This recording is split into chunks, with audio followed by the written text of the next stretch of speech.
Engineering grade 3 আছিলে 10 অক্টোবৰ তাৰিখে প্ৰকাশ কৰিম নন টেকনিক্যাল টেকনিক্যাল আমি 12 অক্টোবৰ তাৰিখৰ আগতে ঘোষণা কৰিম আমি এই মাহৰ ভিতৰতে পুলিচৰো এবি আৰু ইউবি কনিষ্টবলৰ ৰিজাল্ট ঘোষণা কৰিব পাৰি 25-26 অক্টোবৰৰ ভিতৰত আপোনালোকৰ হাতত মই নিযুক্তি পত্ৰ তুলি দিম Hello everyone, very good morning to all. So guys, आज मेरा डे ईद है. थक गया यार आज डे ईद और अभी ईद टाइम्स क्लब पुशअप करना पड़ेगा. It's very difficult to me, so let's see what happens. और 2 days बाकी है, only 2 days left to complete my challenge. So guys, let's see. Bye bye. आज फोटो नहीं क्लिक किया इसलिए मैंने वीडियो को ऐड कर दिया. बॉडी होने से या ना होने से मतलब नहीं है, सिर्फ आपका माइंडसेट अच्छा होना चाहिए, आपका माइंडसेट स्ट्रॉन्ग होना चाहिए, I think according to me. So guys, सुबह उठना चाहिए और टास्क करना चाहिए, तभी तो माइंड स्ट्रॉन्ग होगा. Bye bye guys. मैंने सुबह से ही बहुत ज़्यादा वीक हो रहा था, वीक फील हो रहा था, एनर्जी ही नहीं है. आज मैंने टास्क कंप्लीट कर नहीं पाया. मेरा टास्क आज क्लब पुशअप ईद टाइम्स था, लेकिन मैंने ईद टाइम्स कर नहीं पाया. इतना बॉडी साथ नहीं दे रहा था गाइस, इसलिए मैंने छोड़ दिया आज का टास्क. गाइस बहुत बुरा लगा, लेकिन क्या करेगा, का हेल्थ बहुत ज़्यादा इम्पोर्टेंट है, इसलिए मैंने टास्क को रोक दिया. So let's see tomorrow what's happen. कल 26 सितंबर इतना धूप दिया था, रूट दिया था गाइस. शायद इसकी वजह से मेरे हेल्थ पे थोड़ा प्रॉब्लम हो गया. So guys, very good evening to everyone. So guys, आज मैंने वीडियो नहीं बनाया, आज थोड़ा तबीयत ख़राब है मेरा. सुबह भी मेरे टास्क को कंप्लीट कर नहीं पाया और रनिंग भी इतना कर नहीं पाया. सिर्फ 1600 मीटर रनिंग किया आज, और टाइम भी इतना लगा मुझे. 1600 metre 9 minute something, 9 minute 30 seconds, इतना समथिंग. सो गाइस, थोड़ा मेरा हेल्थ इशू हो रहा है. हमारा सीएम सर आज लाइव आया था, एंड लाइव आने के बाद सब कुछ रिजल्ट के बारे में बोला है. आज CM ছাৰে লাইভ আহিছিলে, আহি কিনি কৈছিলে যে আগতে কৈছিলে যে আৰে 10 অক্টোবৰত মানে এপইণ্টমেণ্ট লেটাৰ দিম বুলি কৈছিলে চব জবৰ, চব পষ্টৰ, ADR হওক, DME হওক, আসাম পুলিচ হওক. এতিয়া মানে পষ্টটো মানে পষ্টপন হৈ গ'ল.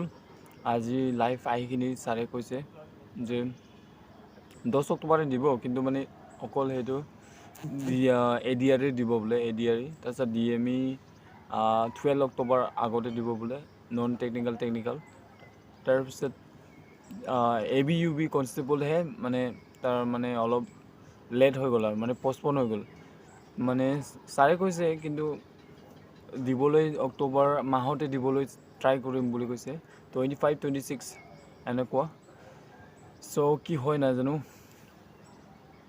চ' গাইজ, অলপ পষ্টপন হৈ গৈ আছে, ৰখি অৱস্থা নাই আৰু. চ' গাইজ, বেয়াও লাগিছে, ভালো লাগিছে শুনিখিনি. চ' আপোনালোকৰ ভিডিঅ'ৰ ক্লিপটো দেখাই দিম ৰ. চ' গাইজ, আৰু মই ইভিনিং ভিউটো অলপ চেক আউট কৰি আছোঁ গাইজ. গাটো ইমান ভাল নহয়. চ' কি হ'ব দেখা যাব আৰু, উপায় নাই. কষ্ট কৰি আছোঁ, কষ্ট কৰি যাম. সফল হ'লে হ'ব, নহ'লে নাই. DME ৰখি আছোঁ. DME ইমান আশা নাই বাৰু, পাম না নাপাম, কিন্তু যি হ'ব দেখা যাব. মোৰ DME টেকনিকেল পষ্ট আছে, 12 তাৰিখে দিম বুলি কৈছে মামাই, কি হয় নাজানো. চ' গাইজ, হোপ ফৰ বেষ্ট. একো নাই দিয়া, ভাল হ'লেও বেয়া হ'লেও চাম আৰু উপায় নাই, ৰখিবই লাগিব, দিবই লাগিব। চ' গাইজ বাই, ভিডিঅ' ক্লিপটো এড কৰি দিছোঁ, আপোনালোকে চাব। Bye bye, see you tomorrow. আমি 10 অক্টোবৰত দিবৰ বাবে সিদ্ধান্ত লৈছিলোঁ, কিন্তু যোৱা কেইদিনমানৰ ঘটনা প্ৰবাহ আৰু গুৱাহাটী হাইকোৰ্টৰ এটা ৰায়ৰ বাবে আমি অকণমান থমকি ৰ'বলগীয়া হৈছে। মই আপোনালোকক আজি কোন পৰীক্ষাৰ কোনদিনাখন আমি ৰিজাল্ট এনাউন্স কৰিম সেই বিষয়ে মই আপোনালোকক স্পষ্টকৈ ক'ম, যাতে আপোনালোকৰ মনত কোনো সন্দেহ নাথাকে। পোনপ্ৰথমে মই আপোনালোকক জনাব খুজিছোঁ যে আমাৰ এডিআৰই পৰীক্ষাৰ যি গ্ৰেড 3 আছিলে, অৰ্থাৎ তৃতীয় বৰ্গৰ যি চাকৰি আছিলে, সেই চাকৰিৰ ফলাফল আমি 10 অক্টোবৰ তাৰিখে প্ৰকাশ কৰিম। এডিআৰইৰ চতুৰ্থ শ্ৰেণীৰ যি পৰীক্ষা আছিলে, প্ৰায় 5,000 পদ আছিলে, এই পৰীক্ষাৰ ফলাফল আমি 15 অক্টোবৰ তাৰিখে ঘোষণা কৰিম। স্বাস্থ্য বিভাগৰ বিভিন্ন পৰীক্ষাৰ ফলাফল, নন টেকনিকেল, টেকনিকেল, স্বাস্থ্য বিভাগৰ আটাইবোৰ পৰীক্ষাৰ ফলাফল আমি 12 অক্টোবৰ তাৰিখৰ আগতে ঘোষণা কৰিম। এলিমেণ্টাৰী প্ৰাথমিক বিদ্যালয়ৰ শিক্ষকৰ নিযুক্তিৰ বাবে আমি যি পৰীক্ষা বা আমি যিটো নিযুক্তিৰ প্ৰক্ৰিয়া আৰম্ভ কৰিছোঁ, সেই পৰীক্ষাৰ ফলাফল আমি 15 পৰা 20 অক্টোবৰৰ ভিতৰত প্ৰকাশ কৰিম। তাৰ কাৰণ প্ৰাথমিক বিদ্যালয়ৰ পৰীক্ষাৰ ফলাফল আমি 15 অক্টোবৰ তাৰিখে ঘোষণা কৰিম।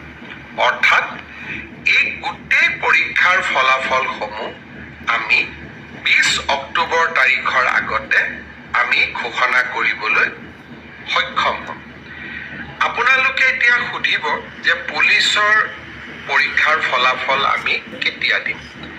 সাব ইন্সপেক্টৰৰ ৰিজাল্ট বা ফায়াৰ ব্ৰিগেড আদিৰ ৰিজাল্ট আমি 10 অক্টোবৰ তাৰিখে দিম বা তাতকৈ আগতে দিম। কিন্তু AB আৰু UB কনিষ্টবলৰ ৰিজাল্ট দিয়াৰ ক্ষেত্ৰত গুৱাহাটী উচ্চ ন্যায়ালয়ে এটা আমাক সাময়িকভাৱে বাধা আৰোপ কৰিছে।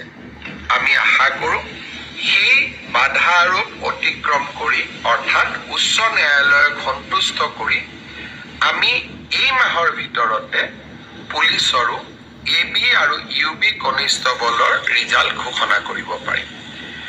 এই গোটেই ৰিজাল্টৰ ফলাফলৰ লিষ্টখন দেখিলে আপোনালোকে ইতিমধ্যে গম পাইছে যে আমি 20 অক্টোবৰলৈকে যাবলগীয়া হৈছে। কিন্তু মই প্ৰতিশ্ৰুতি দিছিলোঁ যে অক্টোবৰ মাহৰ ভিতৰতে 10 অক্টোবৰত আপোনালোকক নিযুক্তি পত্ৰ দিম। 10 অক্টোবৰত মই নোৱাৰিলেও অন্ততঃ 25-26 অক্টোবৰৰ ভিতৰত আপোনালোকৰ হাতত মই নিযুক্তি পত্ৰ তুলি দিম। কাৰণ পৰীক্ষাৰ ফলাফল ঘোষণা কৰাৰ পিছতো আমি বিভাগলৈকে কাক কোন বিভাগত দিম ৰেণ্ডমাইজেশ্যন কৰিব লাগে, আৰু তাৰ পিছত বিভাগসমূহেও আপোনালোকৰ পোষ্টিং অৰ্ডাৰ উলিয়াব লাগে। সেইকাৰণে অক্টোবৰ মাহৰ ভিতৰতে আপোনালোকৰ নিযুক্তি হ'ব, কিন্তু কেইটামান দিন আপোনালোকে